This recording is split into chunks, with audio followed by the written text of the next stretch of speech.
We love hip hop. When can we stop talking about this beef? Not just this guy asking him about it, because like I lived through the Nas and Jay. You guys were like how old when Nas and Jay beef? That was like 2001. Like 6. Right? So you guys didn't like feel the effect of it. Mm-hmm. Okay? I felt the effect of it. I was already a grown man. And it's like, we didn't talk about it from, if let's say, I could be wrong in the comments, relax, okay? Let's say it was 2001 and it took all the way through, let's say mid 2001. We weren't talking about it in 2004. We were over it. Not 2002, 2003, we weren't talking about it, fam. We were over it. We're still talking about the Pac and Biggie beef, though. 2 mans died. Mans died in this one, too. Well, and no. 2 guys got shot. Okay. My bad. Yeah. False news. Fake news. My bad. I'm trying and to also, think. this was bigger than any rap altercation in history, bro. And it was also like everyone was tuning in at the same time, and it was so instantaneous that it really was a moment culturally. And not only that, because like they kept bringing it back up, like Drake would do round two, and then Kendrick would like in the Super Bowl is there like, is the round 2, you know, and then Kendrick would perform the song at the Super Bowl, and then Drake would implement something in his tour. So like they would keep it going as well. Yeah. So I feel like that kind of adds to it. Yeah, you know what? I don't want to, and listen, it's not a shot at Drake. I don't want to hear nothing from any of these artists like, why are you guys dragging this? Because you just mentioned all those things, and it's like, yes, we could stop talking about it. And the lawsuit. Yes. We could stop talking about it, but you guys you're adding fuel to the fire. Facts. You know what I'm saying? So maybe do you want us to keep on talking about it? Because I'm over it, fam.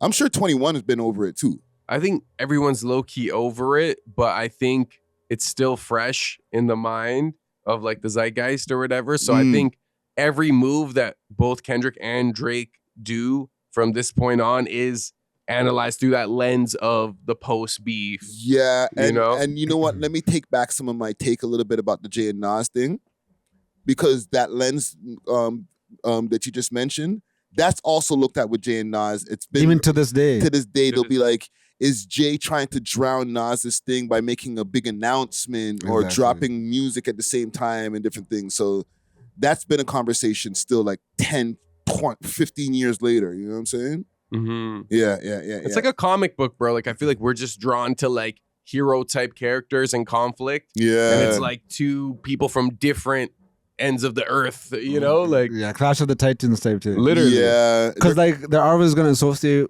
themselves with each other, because I seen that Drake had the #1 artist on Apple Music. Mm-hmm. And then everyone in the comments, oh, where's Kendrick?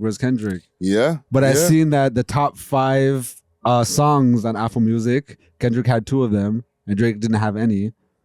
I don't know if I'd be annoyed or if I'm happy by that. Like every time I do some shit, you got to keep on. Like if I'm Drake, let's say, every time I do some shit, I get another accolade. You got to keep on mentioning this guy because he dissed me. Like it's the same, get off of me. It's the same vice versa as well. But that's what I'm saying. Like I don't know if the other vice versa. Kendrick's like, yo, every time I freaking get another accomplishment, I sell out another thing, or get a record for selling out a tour or whatever. You're like, but Drake did. Like, don't shut the hell up about Drake. Like, fam, let me be me. But you engaged, and now you can never do anything without saying the other man's name. Yeah, and I would argue it probably, I don't want to say haunts Kendrick more because of the results, but like in terms of how often it's referred, because that was his commercially most successful song ever. Yeah, was tied to Drake. Drake, it's not the case. You know what I'm saying? Drake has plenty of bangers and stuff, but like for a lot of the mainstream audience, like this was like the biggest Kendrick Lamar song ever. Yeah, I think, you might be right. I might be more annoyed on Kendrick's side. Like, bro, I just did this, bro. Like, don't worry about that light skin you, bro. Worry about me. Yeah, like this isn't the only song of my career. Yeah. You know? So you're saying every time you're annoyed of the body you caught of the dragon, you every time you're reminded you'd be annoyed? No, but let me put it like this. Yo, like, fam, remember that body you caught last year, broski? Oh, stop telling me about it. Okay, say you have like a viral piece of content, and it's content that isn't your usual content that like you want people to know. Music is a usual content. okay, but the style The of music style. isn't usually a diss track. Yeah. Right? So it's like he's probably like, I have songs that are closer to me and my artistry that are getting overlooked because of this like massive pop culture moment. I talk about God and bringing people together and shit. You keep on telling me about that song where I called a man a PDF. I'm not saying he's like upset at it. I'm just saying like as Kendrick an artist. Kendrick has a wide range of music, so like he does do the conscious stuff, but he also has songs where he's talking about, oh, I'm gonna slap your favorite artist. Who's your top 5? I'm smoking on them. All this next stuff. So None of that shit slapped until he hit Drake up though. But no, Family Ties slapped. Family Ties web, in the comments, y'all know. So The one with Baby Keem. You're saying Kendrick doesn't have any bangers? The song where he's talking about that lyric just aged well. That shit. What is that song? What is the song? Family Matters, or what do you say? Your shit don't slap unless Keem's on it or some shit. Yeah. I'm just saying. So wait, hold on. So Keem wrote Family Ties? No, he said Kendrick's stuff doesn't slap unless Keem's on it. So I didn't say that. That's what Drake said. So Keem wrote Kendrick's first album, second album, third album. Keem didn't come around until like just before the I'm fourth not album. going to argue against the Keem thing. All I'm saying is We Gon' Be Alright is one of Kendrick's most prolific songs, and Keem was like 6 years old. But would you say that is commercially and even like critically in terms of the awards, like that is the most popular song of his career, Not Like Us? I'm saying, well, yes or no? Like, okay, we switched it. If we're going back to the Not Like Us thing, I don't think he'd be cheesed because he loves battle rap music. So if he says, yo, I wrote a battle rap so crazy, it got this amount of Grammys, this amount of accolades, I don't think he'd be cheesed by that. But after all of the different things that you've done and the versatility and all of the different sounds that you've brought, like King Kunta, all these different songs that you've brought to the world, it's like, I gotta hang my hat on the song where like I rapped the least best out of all of my shit. It's like this is the career defining moment in a sense. Like I won Pulitzers before for different things, and like I'm gonna hang my hat on Not Like Us. I don't think that's the only thing he hangs his hat on though. I think it's like, yo, I did this, that, smoked him, Grammys, Pulitzer Prize, stadiums. Bro, I don't think he looks at it as like, Drake's tied to my biggest thing. I just think he looks at it as like a body. Sure.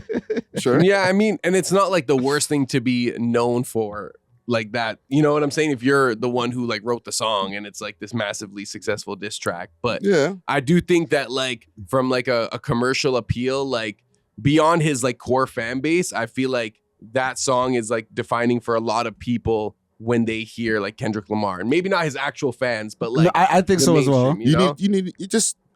It just sounds like you needed Drake to get your biggest hit. So you don't think that the same general audience that sees Not Like Us as Kendrick's biggest hit, you don't think they look at Drake as like, oh, every time they think of Drake, it's like, oh yeah, Kendrick smoked him? I actually don't, only because he has like a larger body of work when it comes to like culturally relevant like hits, like smashes, like when that mainstream audience. Like when I think of Drake, I think of God's Plan. Like that's one of the first things that pop in my head, like musically. So you say when man see Drake on road, they just think of God's Plan? No, I'm just saying, like me personally, like I'm like God's Plan, like Hotline Bling, like I'm telling you, majority of the world when they see Drake, I'm not gonna. Okay, what most of them think, I can't even say it right now because you're gonna have to bleep me. That's not true. But what they think other than that is like, okay, that's the you Kendrick smoked.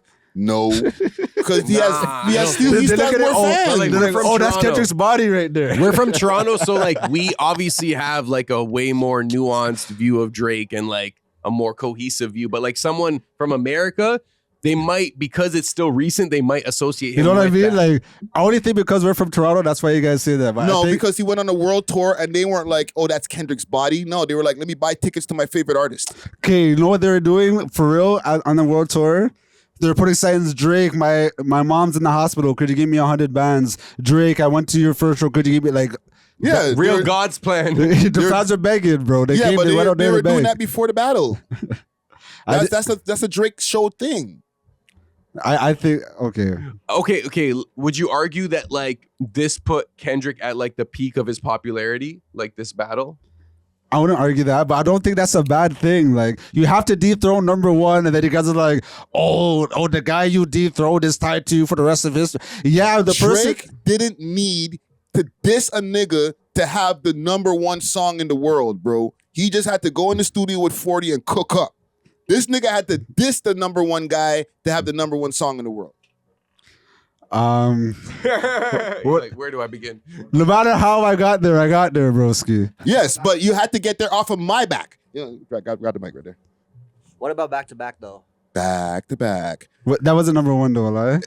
I don't know if it was #1, but it On was Billboard? like it wasn't like he could hang his hat on back to back. Like, yo, this is my biggest song. Like, it's just gonna erase like the other big tunes. Like, he dropped the friggin' if you're reading this too late, or no, the one with Future after that, and like they had bangers that washed over back to back. Nothing is washing over Not Like Us in a long time, fam. Like, I'd be annoyed if I'm Kendrick, bro. But I just don't think it's a slight that like, yo, I wrote a diss so prolific, it broke all records and it's standing the test of time. And it's my like, biggest track. You know, I just don't think that like mans are cheesed off. It's like, not only did I catch a body, like I caught millions off this world tour stadium. Like I literally leveled up. Every other rapper, when y'all diss, that's it. It's just a diss. My diss is so prolific. Man's gonna be talking about this in history class, grammar class, English class. Like this is going down in the history books. But okay,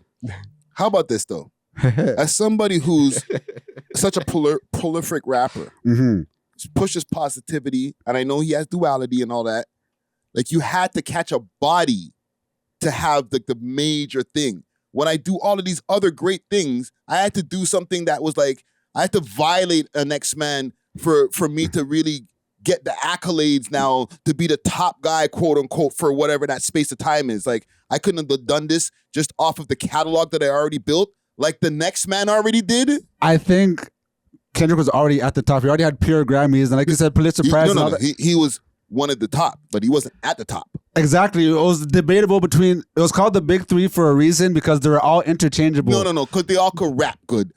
Accolades wise, and now I sound like a Drake Glazer, but accolades wise, Drake was miles ahead of the other two. They're just all It depends rap. on the accolade. It depends on the accolade. Like you're selling talking about records. Billboard and things, which could be manipulated, and also I'm talking about Grammys on Kendrick's side, which could also be manipulated. I don't know what You're talking about a Grammy Awards that Drake doesn't submit Grammys to. I'm just saying that they both had top accolades that had them 1A and 1B, either interchangeable. J. Cole wasn't doing enough, so he was always like third, regardless. B- or A-. Yeah. You know what I mean? Yeah. So I think they were both, like I said, #1. So Kendrick just had to do something to knock bro out. You know what I mean? Both #1. If we were going to talk about who were the two #1 people, let's say, I guess in urban, it was Drake and The Weeknd. Kendrick was like, yes, you're a GOAT too, but you were never in the #1 conversation. We're talking about rap. Kendrick doesn't make pop music and stuff. Okay, so in the rap conversation, it was Drake and NBA YoungBoy. Nah, bro, you're wildin', bro. For #1? #1 rapper, Drake, Kendrick. Nah, it was the big three for a while. Yes, but like Imagine not accolades putting- and sales-wise, Drake's always been like, he's done like 5 times the amount that these guys sell. Sales, yes, but there's... Okay, wait. I wanna give you an example, and like just let me know if you hear this. Like, say I make a bunch of videos on like a specific niche, right? And like I kind of have a fan base, but my biggest video ever, the one that defines me, the one that is like a hit piece on like another creator who also makes videos, like video essays or And the other something. creator is the biggest guy. Yeah, so obviously it's still good. I got this like crazy #1 video. People are praising me, whatever. But like, I'd also be like, okay, like this isn't even reflective of like most of my content. The Like, #1 creator was sending shots for like the last 12 years. After you were sending shots, you said you was a rapper, a sensitive rapper in his damn pajama clothes, bro. Because he was moving sensitive. Is that a shot or is it facts? The nigga made a whole song said he killed everybody, blah, Drake, blah, blah, blah, blah, blah, blah. Yeah, bro. You talking to me? Let's dance. It wasn't Let's Dance though. Drake backed out. Drake wasn't even, we didn't want no smoke. And I hate doing this way back machine shit.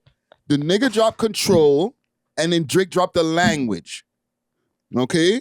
And then after that, the man said the BET freestyle and said the rapper sensitive nigga out of his pajama clothes. So man took the first shot from Control. Drake's always been responding to this guy. Yeah, I guess, man. We can go on for days about this topic. All I'm gonna say is that Drake has better music overall, catalog. Yo, Drake, give him this guy to follow. No, and I would agree with that. I would agree that catalog-wise, like Drake has spanned many genres. You know what I mean? So like, when I say I'm just talking about purely specific rap, I just think that when people look at the rap genre, I think people would put Kendrick over Drake. Has a better rapper. Exactly. Yeah. But when people look at music as a whole, then obviously Drake is miles ahead. Like Drake is like Michael Jackson type. You know what I mean? I could hear that. I don't want to keep on like bringing it, like continuing this debate. Even in rap, he's the biggest rapper, bro. He sells more than Kendrick in one category alone. Are we talking about the skill of rapping? We're talking about the skill of rap. Well, if we want to go about skill, that's subjective. Nah, because Magnum is Or right. subjective, Magnum I mean. is writing like full verses for bro. So like, Drake, yo, that's subjective. I'll just say that's subjective. It's not subjective. Like Mob Ties. Like Mob Ties is like a whole like where he's spitting crazy. Like he needed Pusha T just smoked him. He needed a record to get back, and he hollered at what's his name, V's. No, Rory. Vory. But that listen, Mob Ties, and I hate getting into this Drake thing. I don't consider that a lyrical track, but that we've already discussed. But then we're talking about the skill of rapping. So like you could argue like Immortal Technique is better than Kendrick or something. Yeah. Nah, but put Rigor Mortis over any Immortal Technique track, bro. Dancing with the Devil? I don't know. Like lyrically, like nah. It's dark song. Not lyrically. Thanks for watching. If you enjoyed this video, please make sure to check out these other videos on the screen and make sure to like and subscribe. We love hip hop.